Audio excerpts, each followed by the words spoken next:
और आज भारत की लॉटरी लग गई। ये कहने की वजह बड़ी पुख्ता है।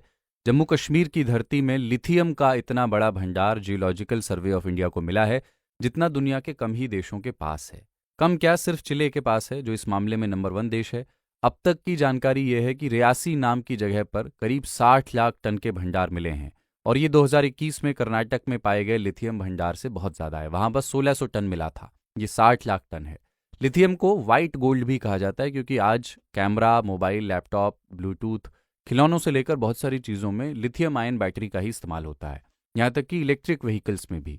तो पूरी दुनिया में इसके इस्तेमाल का नतीजा ये है कि हर देश लिथियम का खरीदार है। भारत खुद चौथा बड़ा इंपोर्टर है।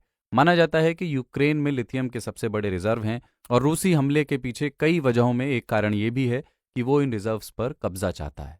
बड़े बड़े देशों को आज लिथियम के लिए साउथ अमेरिका के देशों का मुंह जोहना पड़ता है, पर अब उम्मीद बधी है कि भारत इस मामले में क्रांति कर सकता है।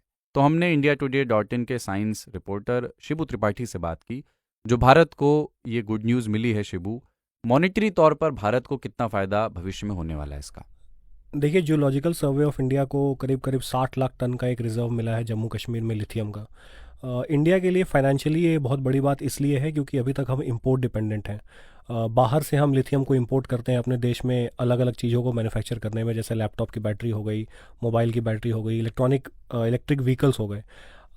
इस रिज़र्व के मिलने के बाद फ़ायदा ये होगा कि हमारी इंपोर्ट डिपेंडेंसी थोड़ी कम होगी, और हो सकता है आने वाले समय में हम एक्सपोर्ट भी करें। लेकिन उससे बड़ा जो फ़ायदा होगा वो ये होगा कि ईवी मार्केट इंडिया में, जिसका पेनिट्रेशन सिर्फ 1% है, वो 2030 तक शायद हम 30% तक लेके जा सकें, जो कि सरकार का एक टारगेट है। इसके अलावा जो बड़ी चीज़ देखी जा रही है वो ये है कि ईवी का जो ग्लोबल मार्केट है वो करीब करीब $208 बिलियन का था 2022 में। आने वाले समय में नेट ज़ीरो की तरफ ट्रांजिशन करने के लिए इसको बढ़ना होगा, और जो मार्केट साइज़ है ईवीज़ का वो बढ़ेगा।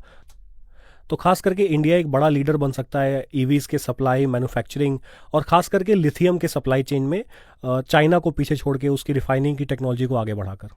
अच्छा शिबू, ये बताइए कि ये जो भंडार है, ये जियोलॉजिकल सर्वे ऑफ इंडिया खोजता कैसे है, और क्या लिथियम के अलावा भी कुछ मिला है?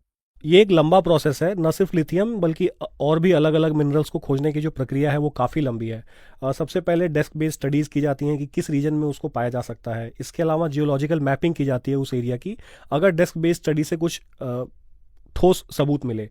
इसके बाद सॉइल सैंपलिंग और उनका एनालिसिस किया जाता है, ये देखने के लिए कि किस डेप्थ पे रिजर्व पाए जा सकते हैं। उसके बाद अर्ली स्टेज की ड्रिलिंग स्टार्ट होती है, फिर एडवांस स्टेज का ड्रिलिंग होता है, और उसके बाद हम माइनिंग पे पहुंचते हैं। तो ये इतना आसान नहीं है कि लिथियम आज ही भारत में मिल गया तो कल से इसकी माइनिंग शुरू हो जाएगी। ये जो फाइंडिंग है, ये जो डिस्कवरी है, इसमें लिथियम के अलावा लगभग 51 मिनरल ब्लॉक्स को खोजा गया है, जिसमें गोल्ड, पोटैश और बेस मेटल और मॉलिबेडनम जैसे मिनरल्स हैं। बट जो बड़ी बात है वो ये है कि ये सिर्फ और सिर्फ जम्मू कश्मीर में नहीं पाए गए हैं, देश के लगभग 12 राज्यों में इनकी खोज की गई है।